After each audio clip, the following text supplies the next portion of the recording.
મુઠભેડ બાદ વધુ એક કંપનીનું ઉઠમણું। બનાસકાંઠામાં પણ એક કંપનીએ છેતરપિંડી કરી। પાલનપુરની પ્રસિદ્ધિ મલ્ટી ગ્રુપને તાળા લાગી ગયા। વડગામના મજાદર ગામના વ્યક્તિએ કંપની બનાવી અને કંપનીમાં અનેક લોકોએ રોકાણ કર્યાની પણ ચર્ચા છે।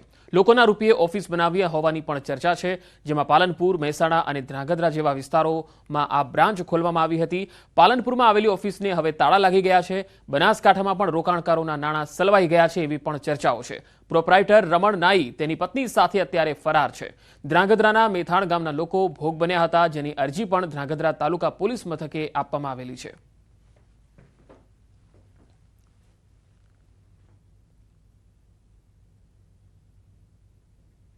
તો પ્રસિદ્ધિ નિર્માણના તાર સુરેન્દ્રનગર સુધી ફેલાયા હોવાનું સામે આવ્યું। પ્રસિદ્ધિ નિર્માણ કંપની દ્વારા છેતરપિંડીનો આક્ષેપ થયો છે। ધ્રાંગધ્રાના મેથાણ ગામના 100 લોકો છેતરાયા હોવાનો દાવો છે। વધુ વ્યાજ આપવાની લાલચે પૈસા પડાવી અને કંપની બંધ કરી રફુચક્કર થઈ ગયા। 36,000 સામે 49,500 આપવાની લાલચો આપવામાં આવી હતી, જેમાં અનેક મહિલાઓએ આમાં નાણાં રોક્યા હતા।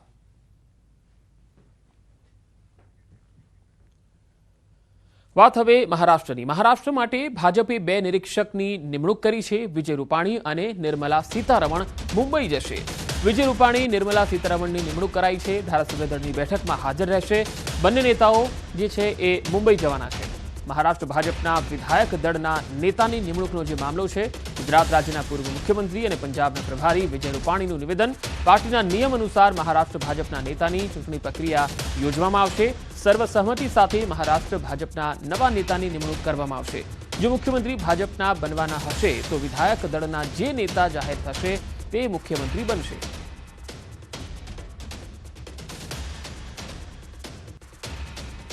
માનનીય નિર્મલા સીતારામજીને મહારાષ્ટ્રના નવા નેતા ચૂંટવા માટે ઓબ્ઝર્વર તરીકે જવાબદારી સોંપી છે। અમે લોકો સંસદીય દળની બેઠકમાં ઉપસ્થિત રહીશું। ત્યાં બધા સાથે ચર્ચા વિચારણા અને સર્વસંમતિથી નેતાની ચૂંટણીની પ્રક્રિયા પૂરી થાય એ રીતની આખી પાર્ટીની જે પ્રોસેસ હોય છે એમાં ભાગ લઈ અને હાઈકમાન્ડને બતાવી અને સર્વાનુમતે ત્યાં આગળ નેતાની ચૂંટણી થશે અને એમાં ભાગ લેવા જવાનું અમે બંને હજી મિટિંગ નક્કી નથી થઈ ક્યારે અને કયા દિવસે, પણ જેવું આ સાંજ સુધીમાં નક્કી થશે એ મુજબ અમે લોકો ત્યાં જશું। જાલોદ નગરપાલિકાની ચૂંટણીના ભણકારા વચ્ચે કોંગ્રેસ દ્વારા બેઠકોનો દોર શરૂ કરી દેવાયો છે।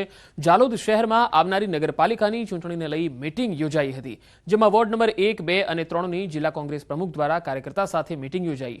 નગરપાલિકાની ચૂંટણી પહેલા કોંગ્રેસે કવાયત તેજ કરી દીધી છે। ભરૂચના સાંસદ મનસુખ વસાવાએ અંકલેશ્વરની ESIC હોસ્પિટલના વહીવટકર્તાઓ સામે ગંભીર આક્ષેપો કર્યા। મનસુખ વસાવાએ સોશિયલ મીડિયામાં પોસ્ટ કરી અને જણાવ્યું કે ભરતી પ્રક્રિયામાં ગેરરીતિ કરવામાં આવી છે। એજન્સી દ્વારા કોન્ટ્રાક્ટ પદ્ધતિથી કર્મચારીઓની ભરતી કરવામાં ગેરરીતિના આક્ષેપ કર્યા। કોન્ટ્રાક્ટરના કર્મચારીઓને રિન્યૂ કરવા 1 લાખ રૂપિયા અને નવા ઉમેદવારો પાસે 4 પગાર એડવાન્સ પેટે લેવામાં આવી રહ્યા હોવાના આક્ષેપ કર્યા। ઉમેદવારોને અમદાવાદની હેડ ઓફિસ ખાતે બોલાવવામાં આવે છે અને રૂપિયા લીધા બાદ જ પસંદગી લેટર આપવામાં આવતા હોવાના આક્ષેપ કર્યા। સાંસદ મનસુખ વસાવાએ કરેલા આક્ષેપો બાદ હોસ્પિટલ પ્રશાસન પણ હરકતમાં આવ્યું। સાંસદ મનસુખ વસાવાના આરોપો બાદ તપાસ સમિતિની રચના થઈ અને સમિતિનો રિપોર્ટ આવ્યા બાદ કાર્યવાહી કરવામાં આવશે।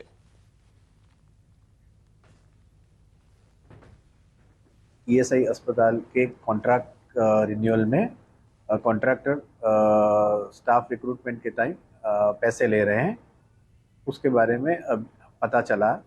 उसके लिए हमने एक कमेटी का गठन किया हुआ है।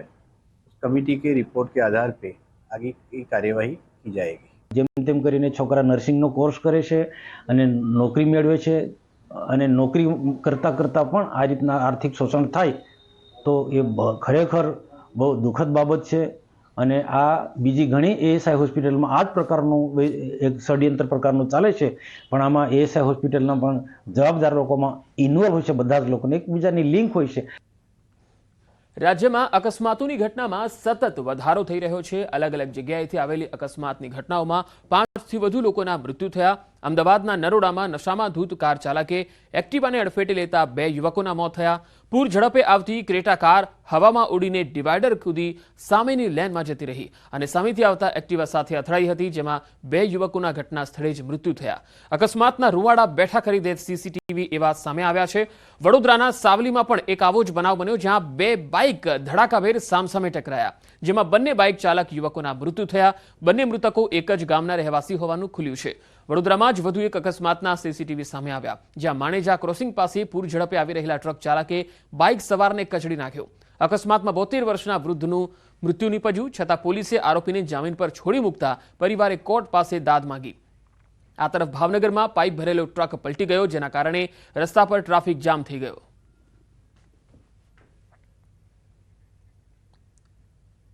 અમદાવાદમાં તેજ રફતારે વધુ 2 નિર્દોષ યુવકોના જીવ લઈ લીધા. નરોડા દહેગામ રોડ પર ગત મોડી રાત્રે ક્રેટા કાર ચાલકે ગમખ્વાર અકસ્માત સર્જ્યો હતો.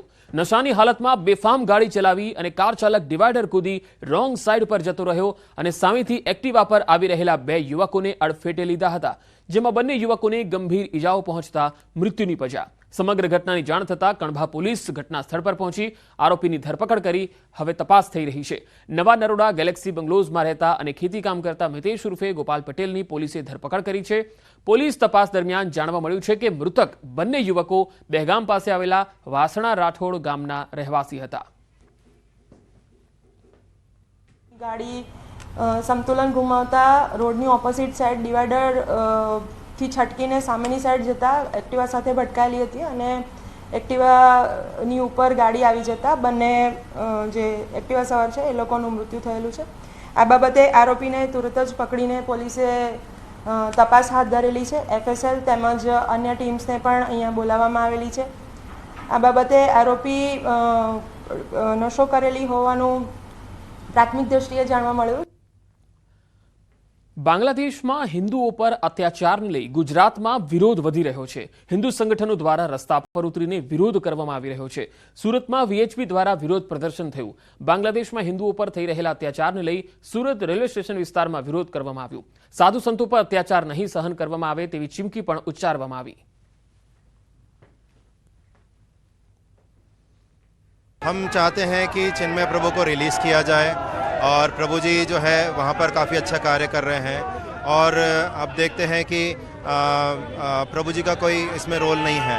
હિન્દુઓ પર જે પ્રમાણે અત્યાચારો કરવામાં આવી રહ્યા છે, હિન્દુઓના ધાર્મિક સ્થળોને તોડવામાં આવી રહ્યા છે, હિન્દુ સમાજના ધાર્મિક પૂજારીઓને જે પ્રમાણે એરેસ્ટ કરવામાં આવી રહ્યા છે અને ખાસ કરીને 3 દિવસ પહેલાં જે પ્રમાણે ઇસ્કોન મંદિરના શ્રી પૂજ્ય ચિમન કૃષ્ણદાસજીને ચિન્મય કૃષ્ણદાસજીને ધરપકડ કરીને જે પ્રમાણે ત્યાં મુસ્લિમ સમાજ દ્વારા જે દેખાવો થઈ રહ્યા છે એમને તાત્કાલિક મુક્ત કરવા માટે આજે વિશ્વ હિન્દુ પરિષદ સુરત મહાનગરના કાર્યકરો દ્વારા ધરણાનો કાર્યક્રમ કરવામાં આવી રહ્યો છે. સુરત ભાજપ મહિલા મોરચાની વોર્ડ પ્રમુખના આપઘાતનો જે મામલો હતો, સુરત ડીસીપી વિજયસિંહ ગુર્જરે નિવેદન આપ્યું છે. મૃતક દીપિકાએ અંતિમ કોલ ચિરાગ સોલંકીને કર્યો હતો. ફોનમાં મૃતકે સ્ટ્રેસમાં હોવાનું જણાવ્યું હતું. દીપિકાએ પોતાના ઘરે આપઘાત કરી લીધો હતો. ચિરાગ સોલંકી બોડી લઈ સિવિલ પહોંચ્યો હતો. હેગિંગ કર્યા તે સ્થળના સેમ્પલ લેવામાં આવ્યા છે. દીપિકાનો ફોન કબજે લેવામાં આવ્યો છે. મૃતકના ફોનના CDR મંગાવાયા છે. મૃતકના તમામ ફાઇનલ રિપોર્ટ આવ્યા પછી કાર્યવાહી કરવામાં આવશે.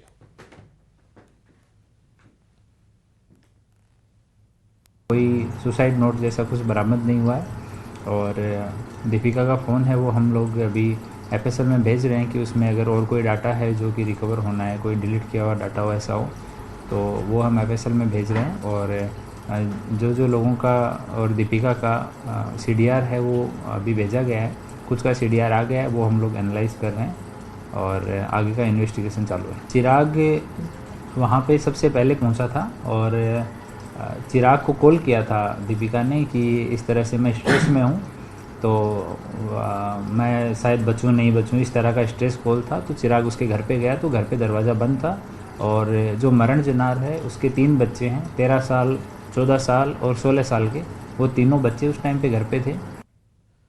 રાજકોટમાં જૂની કલેક્ટર કચેરીમાં આધાર કાર્ડની કામગીરી બંધ રહેતા મહિલાઓએ હોબાળો મચાવ્યો હતો. ઈ-કેવાયસીની કામગીરી જ્યાં ચાલી રહી છે એ કચેરીમાં જ લાઇટ ન હોવાના કારણે અંધારપટ છવાયો.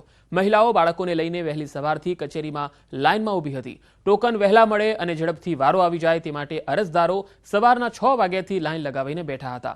જોકે કામગીરી બંધ હોવાની 10 વાગે જાણ કરાતા અરજદારોમાં ભારે રોષ જોવા મળ્યો. લાઇટ ન હોવાથી કામગીરી બંધ રહેતા સવારથી આવેલા અરજદારો અટવાઈ ગયા. વહેલી જાણ ન કરાઈ હોવાના આરોપ સાથે મહિલાઓએ આક્રોશ પણ વ્યક્ત કર્યો.